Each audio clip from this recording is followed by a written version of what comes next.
안녕하세요, 여러분. 오늘 이 금요 예배에서 기도라는 주제로 또 주기도문을 본문으로 설교하는 마지막 주인데요. 지난 3주간 기도의 삶이 더욱 깊어지셨기를 바랍니다.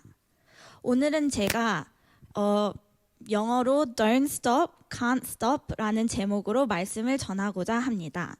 저희는 무엇을 멈추지 말고 무엇을 멈출 수 없을까요? 아시는 분?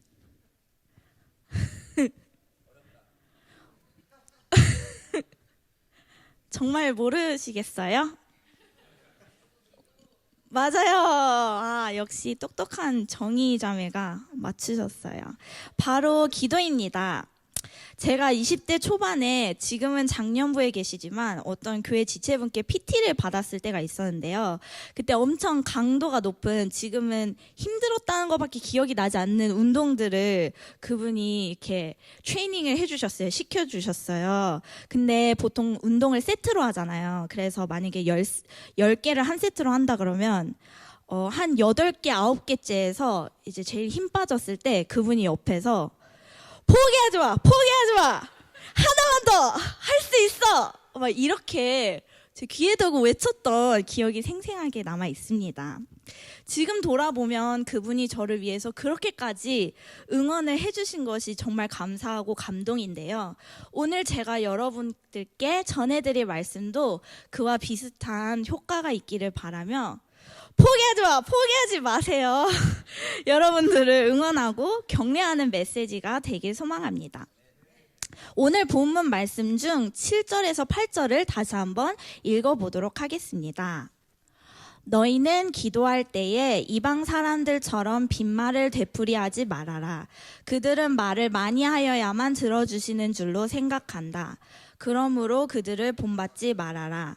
하나님 너희 아버지께서는 너희가 구하기 전에 너희에게 필요한 것이 무엇인지를 알고 계신다.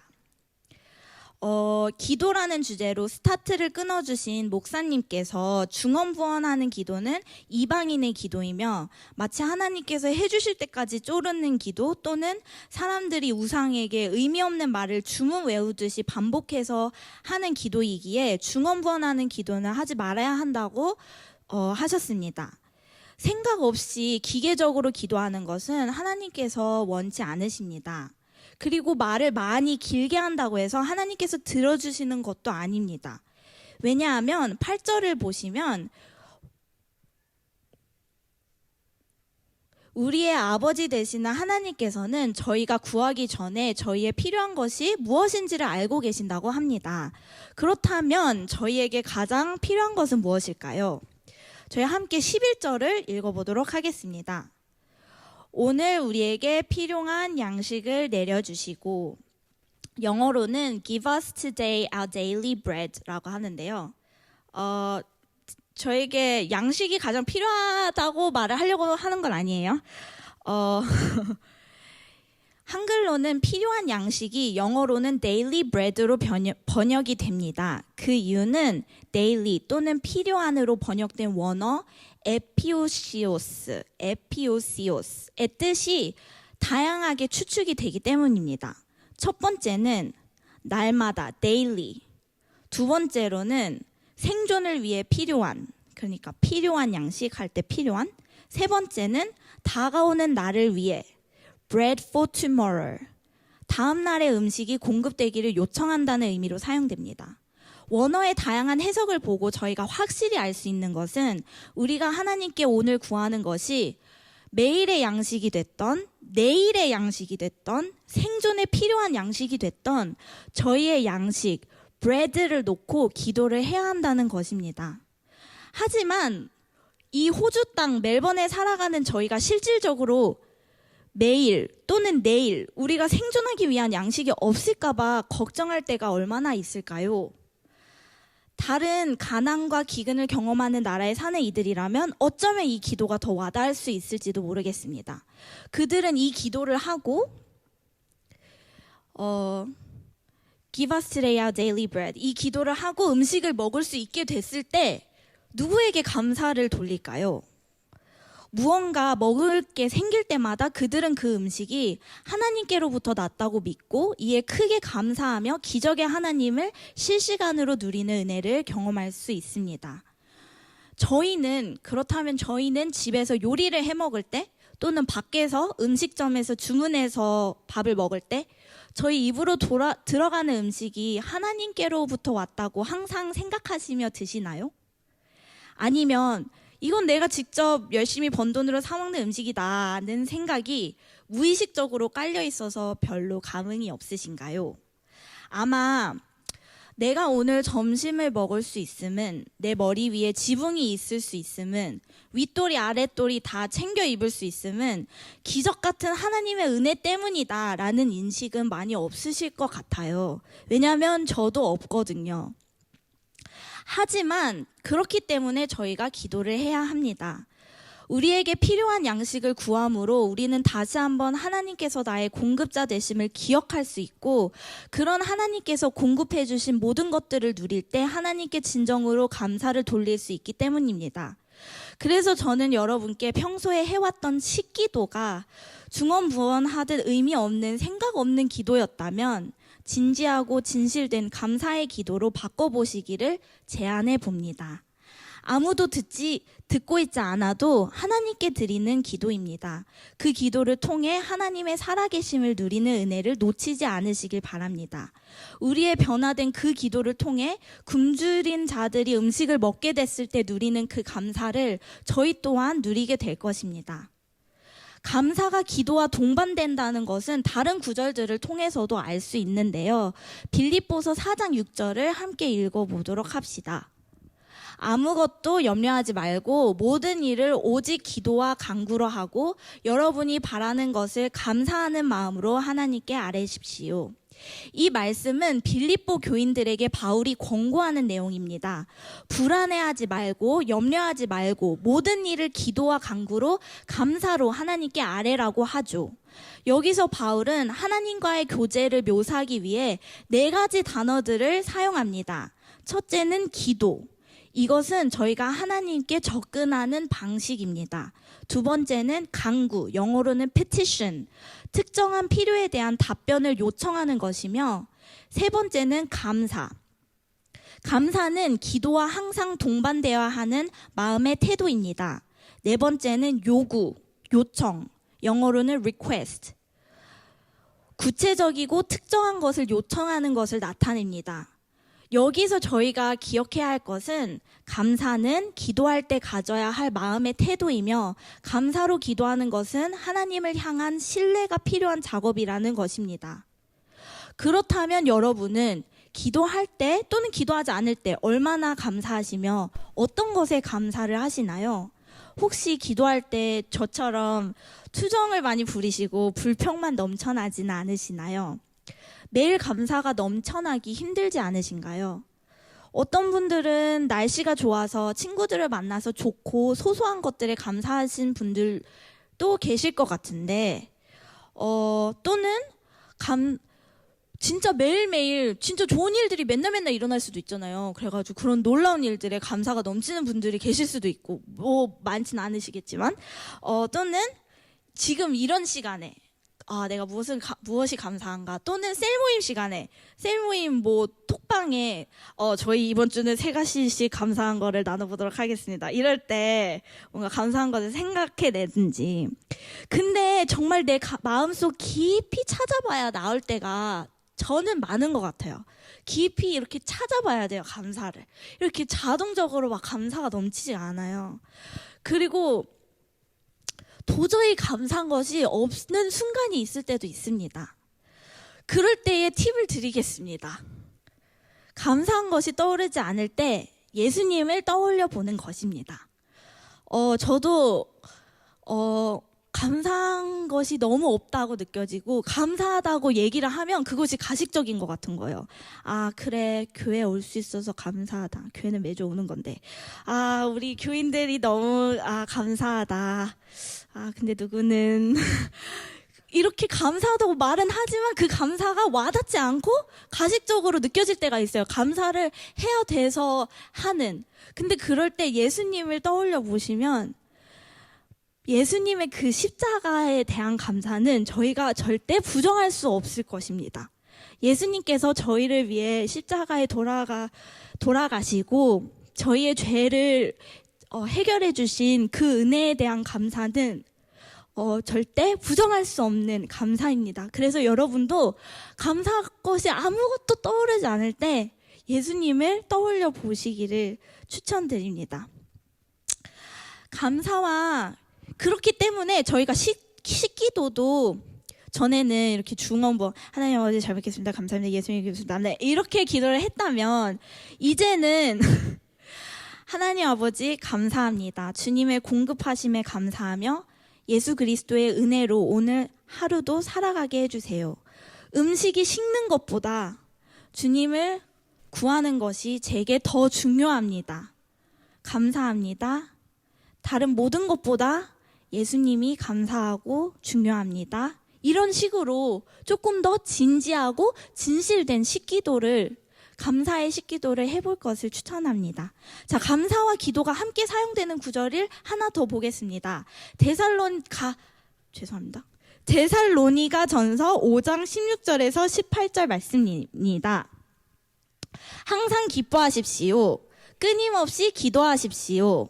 모든 일에 감사하십시오. 이것이 그리스도 예수 안에서 여러분에게 바라시는 하나님의 뜻입니다. 네, 기뻐하라, 기도하라, 그리고 감사하라. 하나님의 이 세 가지 뜻에 공통점이 있는데요. 그것은 우리가 그리스도인으로서 해야 할 의무라는 것이며 이 세 가지가 하나님으로부터 오는 것이라거나 하나님을 향하는 것이라는 것입니다. 그리고 이 말씀에서 강조되는 것이 있습니다. 그건 바로 연속성이에요. 그렇기 때문에 이 저자는 항상 끊임없이 모든 일에 등라는 형용사들을 통해서 기뻐하고 기도하고 감사하라는 활동이 지속적이고 반복적으로 우리들의 삶 가운데 일관되게 일어나야 할 것을 알려줍니다. 또한 마태복음 7장 7절에서 11절을 읽어보자면요. 구하여라, 그러하면 하나님께서 너에게 주실 것이다. 찾아라, 그리하면 너희가 찾을 것이다. 문을 두드려라, 그리하면 하나님께서 너희에게 열어주실 것이다. 구하는 사람마다 얻을 것이요, 찾는 사람마다 찾을 것이요, 문을 두드리는 사람에게 열어주실 것이다. 너희 가운데서 아들이 빵을 달라고 하는데 돌을 줄 사람이 어디에 있으며 생선을 달라고 하는데 뱀을 줄 사람이 어디에 있겠느냐. 너희가 악해도 너희 자녀에게 좋은 것을 줄 알거든. 하물며 하늘에 계신 너희 아버지께서 구하는 사람에게 좋은 것을 주지 아니하시겠느냐. 네, 저희는 구하라고 합니다. 구하기만 하면 저희의 하늘 아버지께서 구하는 사람에게 좋은 것을 주실 것을 약속하십니다.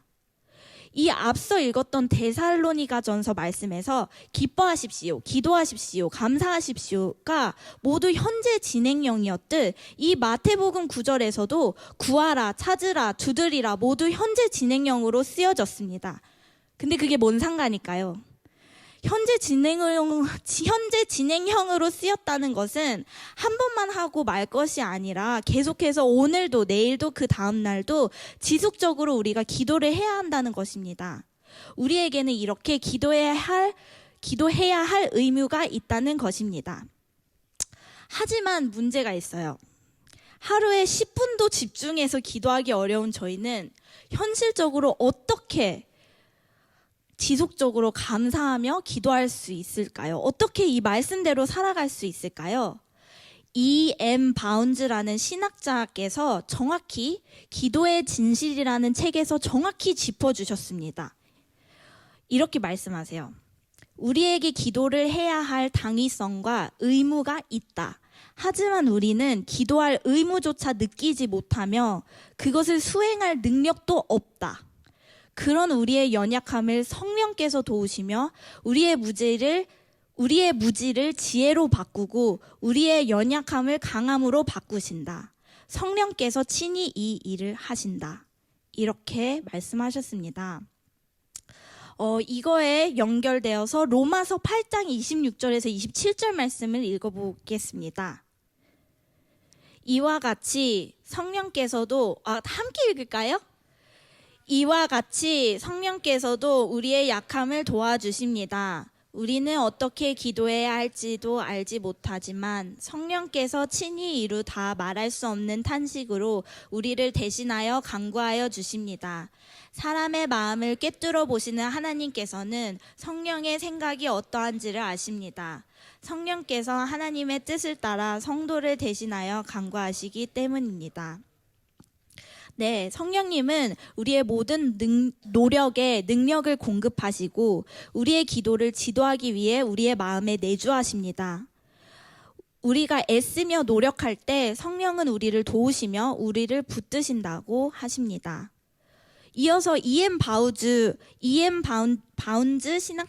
신학자께서 이야기하신 것입니다. 성령은 우리의 노력에 능력을 공급하고 우리의 연약함에 능력을 더하시는 분입니다. 그는 우리의 기도에 생명을 주시며 우리의 기도를 조명하시며 영감 주십니다. 그는 우리 안에서 강력하게 역사하심으로 우리가 강력하게 기도할 수 있도록 하십니다. 공감이 조금 되시나요? 그럼 저희는 어떻게 하면 이 성령님의 도우심을 받을 수 있을까요? 어떻게 하면 소위 말해 성령 충만한 삶을 살 수 있을까요? 어떻게 하면 성령님의 일하심을 저희 다 경험할 수 있을까요? 마태복음 7장 11절 말씀을 다시 한번 한 소리로 읽어보겠습니다. 너희가 악해도 너희 자녀에게 좋은 것을 줄 알거든. 하물며 하늘에 계신 너희 아버지께서 구하는 사람에게 좋은 것을 주지 아니하시겠느냐. 여기서 말하는 좋은 것이란 무엇일까요? 자, 똑같은 구절을 누가복음에서는 어떻게 쓰여있는지 읽어봅시다. 누가복음 11장 13절 말씀. 너희가 악할지라도 너희 자녀에게 좋은 것들을 줄 알거든. 하물며 하늘에 계신 아버지께서야 구하는 사람에게 성령을 주시지 않겠느냐. 그렇다면 좋은 것은 무엇이지요? 맞습니다. 누가복음에서는 좋은 것을 성령으로 대치시켰습니다.